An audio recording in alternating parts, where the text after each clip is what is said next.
그리고 이건 남의 일이 아닙니다. 우리도 언제든지 어느 나라에서 살든지 당할 수 있는 일입니다.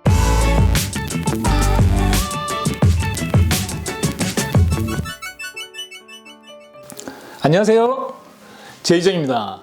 제가 6개월 정도 전에 보험을 들어주지 않아서 난리라고 영상을 하나 만들어서 올렸었는데요.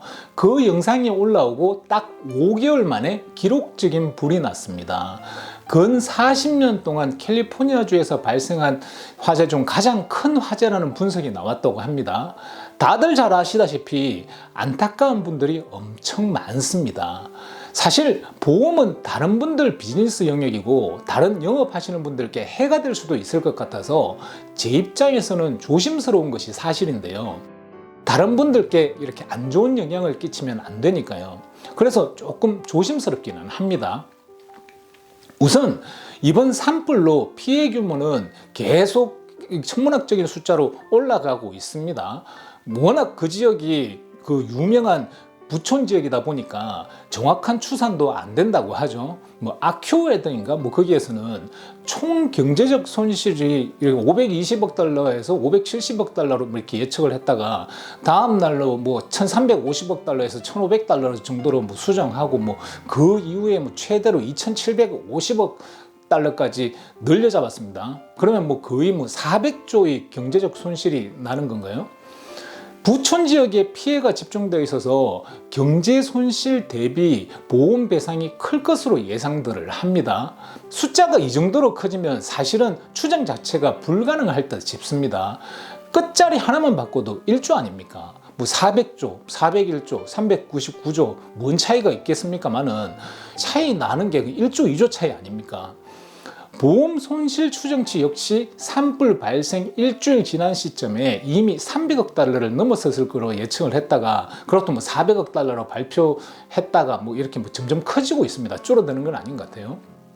그러니까 이건 숫자로 나타내는 것은 의미가 없어져 버리죠. 그냥 엄청나다로 표현할 수밖에 없습니다. 구조적으로 보험에 잘 가입되어 있는 분들은 시간의 문제이고 전체를 다 받을 수 있느냐 없느냐의 문제이긴 한데 보상은 받을 수는 있을 것입니다. 문제는 보험이 없는 분들과 보험이 잘못되어 있는 분들이 그분들이 문제인데 거기다가 모기지 페이먼트가 남아있는 경우는 참 진짜 대략 난감합니다. 그리고 그분들은 빨리 새로운 전략을 짜야 합니다. 한 가지 꼭 아시고 계셔야 하는 것이 피해액이 400조든 40조든 보험회사에서 그만큼 보상을 해줘야 되는 것은 아닙니다. 언론의 특성상 눈길을 끌어야 하니까 금액이 높으면 높을수록 좋은 것이라서 되도록이면 높은 숫자들을 이렇게 보도되고 있는데 이번에 불난 팰리사이드 같은 경우는 사실은 집의 가격의 20%면 집을 지을 수 있는 것입니다.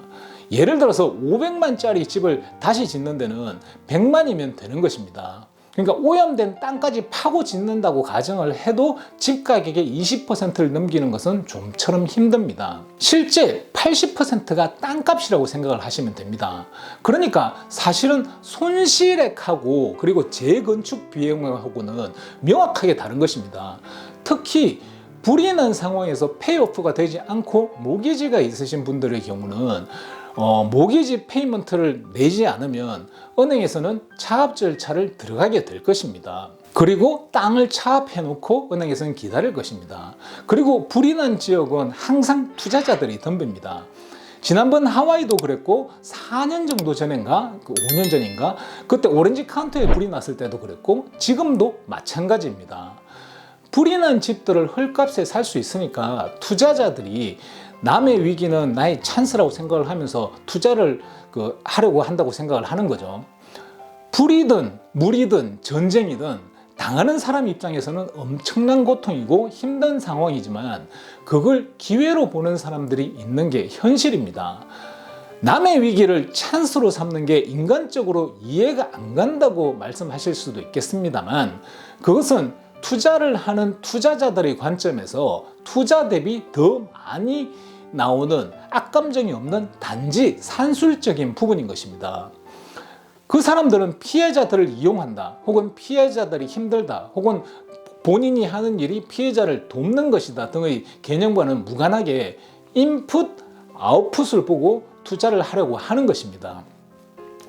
숏세일을 사고 아리오도 사지 않습니까? 사람들이 숏세일과 아리오가 판을 치던 2009년, 2010년, 2011년도에도 파는 분들의 입장에서는 그게 엄청난 위기였지만 그때 구매하신 분들은 그냥 그게 찬스였던 것이지, 숏세일과 아리오를 사면서 힘든 사람들을 이용해서 내가 돈을 번다 혹은 힘든 분들을 도와준다 어떤 그런 개념 자체가 없었지 않습니까? 그와 비슷한 것입니다. 이번에도 역시 불난집의 집주인분들에게는 위기이지만 또 다른 영역의 투자자들에게는 찬스인 것입니다. 이게 어떤 면에서 보면 직업적인 영역으로 인정을 해줘야 하는 부분일 수도 있습니다. 하지만 그게 숏세일이든 불난집이든 무슨 물난리가 난 집이든 옵션은 집주인이 가지고 있습니다. 집을 팔든지 안 팔든지 하는 선택권은 집주인이 가지고 있는 것입니다. 여러 가지를 고려해서 선택권을 잘 발휘해서 슬기롭게 위기를 잘 뚫고 나가야 하는 그런 상황인 것입니다. 그리고 이건 남의 일이 아닙니다. 우리도 언제든지 어느 나라에서 살든지 당할 수 있는 일입니다. 지금 불이 난 지역에 거주하시는 분들은 집을 팔아라, 땅을 팔아라 하는 전화가 이제부터 많이 올 것입니다. 특히 보험이 없는 분들의 경우 연락이 많이 올 것입니다. 우선 지금 산불로 힘든 시기를 겪고 있으신 분들은 꼭 아셔야 하는 것이, 같은 사이즈로 봤을 때 예를 들어서요, 단독주택 복층 기준으로 대충 한 1800스퀘어핏 정도면 어느 도시를 가든지 그냥 일반적인 사이즈의 주택이라고 볼 수 있습니다. 도시마다 주택의 가격 차이가 많이 납니다. 똑같은 주택이 어떤 동네에서는 150만 정도인 지역도 있고요, 어떤 동네에서는 100만인 지역도 있고요, 또 어떤 데 가면 50만인 데도 있고, 사실 좀 더 시골로 가면 30만인 데도 있습니다. 근데 그 세 지역 다 보험료는 비슷합니다. 위험지역이 아닌 집을 기준으로 보면요, 연 1200에서 1500 정도 사이입니다. 위험지역은 좀 더 비싼데 그것도 마찬가지로 또 비싸고요. 그 이유는 뭐냐면 150만짜리든 50만짜리든 그 집의 건축 비용은 비슷하게 들어가기 때문입니다. 보험에서는 건축 비용을 보상해 주는 것이고요. 그러니까 지금 불 때문에 집이 다 타버린 일생일대의 엄청난 위기에 직면하신 분들은 앞서 말씀드린 손실액하고 재건축 비용이 명확하게 다름을 꼭 계산해 넣으셔야 합니다. 정부의 정책, 본인이 가지고 있는 보험회사의 반응, 투자자의 접근, 나에게 남은 모기지, 내 집 규모에 대비해서 대한 보험 약점, 본인의 경제적 상황, 애들이 어떻게 자라나고 있는 상황 등을 고려해서 앞으로 긴 싸움을 전략적으로 준비를 해야 합니다. 지금은 주지사도 뛰어다니고 시장도 뛰어다니고 대통령도 오고 여러 곳에서 도움도 주고 미디어에서 나오고 하지만 이 관심은 금방 없어지고 외로운 싸움을 해야 하는 시점 역시 금방 옵니다. 하와이에 그 마누이에 불이 난 것도 옛날 일처럼 대중들이 이렇게 느끼고 있지만 사실 1년 반도 안 된 일입니다. 2023년 8월에 마우이에서 불이 났는데 그쪽에 사는 이렇게 친구들 이야기로는 아직 30%도 채 복구가 안 되었다고 하더라고요. 대중의 관심은 둘째 치더라도 1년 반 정도가 지났는데 아직 복구가 안 된 거죠. 그만큼 사람들은 힘든 거예요. 거기 계신 분들은 정말 힘들 겁니다. 아직까지. 미국에 사시는 분들은 이렇게 느리게 진행되는 게 신기하거나 놀랍지는 않을 것입니다. 이게 팰리사이드라고 별나겠습니까? 아니면 LA 카운티라고 별나겠습니까? 곧 대중과 정치권 그리고 언론에서도 관심이 멀어질 것이고요. 복구는 지지부진할 것입니다. 집이 여기저기 이렇게 있는 헐리우드 스타들을 포함해서 넘사벽 부자들이 조금 있습니다. 사실 거기에 그런 분들이나 혹은 보험을 빵빵하게 들어놓은 사람들은 힘들지만 당장 길바닥에 나앉을 일이 없으니까 그나마 불행 중 다행이겠지만, 보험이 약하든지 아니면 보험이 없는 분들 같은 경우는 길고 힘든 미래가 앞에 있기 때문에 준비를 잘 하셔야 됩니다. 전화위복으로 되는 기간이 길 것입니다. 여러 가지 전략적 계산 중에 손실액과 재건축 비용의 다른 점을 꼭 아셔야 합니다. 지금 불이 나서 전소된 지역의 땅값이 80%이기 때문에 사실은 전 재산이 탄 것이 아니라 전 재산 중 20% 내외가 불타 소멸된 것입니다. 여러 가지 계산 중에 이 계산이 들어가면 약간 다른 길이 보일 것입니다. 그리고 피해가 없는 분들도 보험을 오래전에 들어놓으신 분들은 그 약정을 한 번 더 보고 지배 보완료를 보험회사에 업데이트를 해야 할 필요가 있습니다. 물론 보험료는 업데이트 전보다는 높게 인상이 될 것입니다. 제가 잘 아시는 분 옆집에서 30년 전에 집을 샀는데 그때 당시 건축 비용으로 25만 불이면 다 지어지니까 그렇게 알고 보험료를 내고 있었는데요.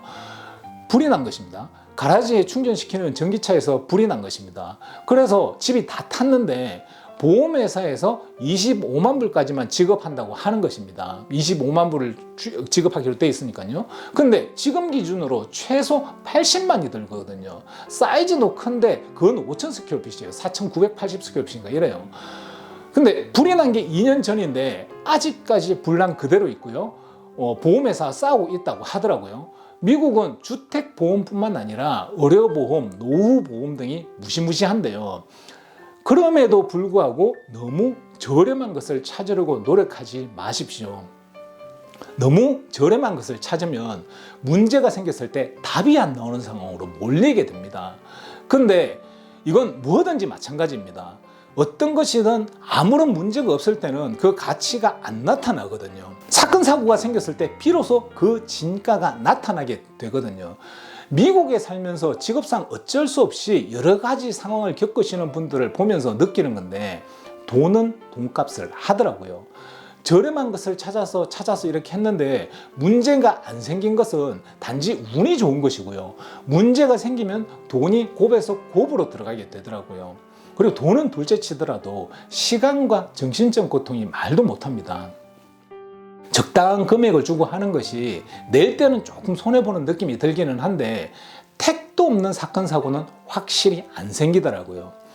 이 업계에서 종사하는 우리끼리 하는 이야기인데 싼 거를 하려면 아예 안 하는 게 낫고 차라리 그 돈을 어디다 투자해 놓는 게 낫다고 이렇게 여러 케이스를 보는 저희들끼리는 그런 이야기를 합니다. 그리고 이걸 직업병이라고 봐야 하는지 잘 모르겠는데 저희 같은 경우는 뭐가 되었든 가격을 먼저 내세우는 사람하고는 일하기를 꺼려 합니다. 가격이 저렴함을 내세우는 사람은 가치를 모릅니다. 싼 가격이 곧 가치라고 생각을 하는 거거든요. 그래서 저 같은 경우는 일단 가격부터 싸다고 그거를 이용을 해가지고 이렇게 이야기를 하는 사람과 다른 경쟁자 이렇게 험담하면서 자기를 돋보이게 어필하는 사람은 일단은 제껴놓고 일을 합니다. 그래도 사건 사고가 생기기는 합니다. 하지만 감당 못할 턱도 없는 사건이 생기지는 않더라고요. 돈은 돈값을 하는 것 같습니다. 그리고 우리가 못 느낄 뿐이지 그건 오랜 역사와 전통이 있는 것 같습니다. 싼 게 비지떡이란 말은 오래전에 생겼을 테니까요. 비지떡이 언제 생겼는지 모르겠지만 엄청 오래됐겠죠. 선조들이 남기신 말을 어릴 적부터 들으면서 가격이 싼 것만을 찾는다면 그건 제가 머리가 나쁜 거겠죠. 역사 공부가 그래서 중요합니다. 그냥 농담반 진담반 해본 말입니다. 역사책 찾아봐도 싼 게 비지떡이라는 말은 없다고 그 유래는 그런 건 없다고 댓글 달지 마십시오. 여하튼 미국에서 너무 싼 것은 경계해야 됩니다. 제가 미국에서 싸다고 했다가 망했던 것을 나열하면 어지간한 얇은 책 한 권 정도는 쓸 자신이 있습니다. 그리고 이거 제일 먼저 말하려고 했는데 깜빡했는데요. 미국의 집보험은 화재 난 경우만을 위해서 드는 것이 아닙니다. 물이 새서 집이 엉망이 되었다든지 그런 문제들 있지 않습니까? 여러 가지 문제들 포함해서 다른 재해들도 보험 안에 들어갑니다. 그러니까 화재로 인한 재산 손실은 주택보험 안에 들어가 있는 일부입니다. 이번에 보니까 진짜 불이 겁나더라고요. 진짜 불조심해야 하는 것이 내 것만 타고 이렇게 날아가 버리면 괜찮은데 다른 사람한테 엄청나게 해를 입히는 것이지 않습니까? 불난 집들 뿐만 아니라 소방관, 경찰, 군인, 하다못해 그 동네 동물들까지 피해를 봅니다. 더불어 쬐그마한 문제가 있어도 크게 만들어서 보험회사에 사기를 치시는 분들도 간혹 있는데요. 그런 분들 때문에 보험이 올라가는 것도 있습니다. 그게 다른 사람한테 피해가 가는 것임을 아셔야 한다고 저는 생각을 합니다. 이상입니다. 도움이 되셨으면 좋겠습니다. 감사합니다. 따봉!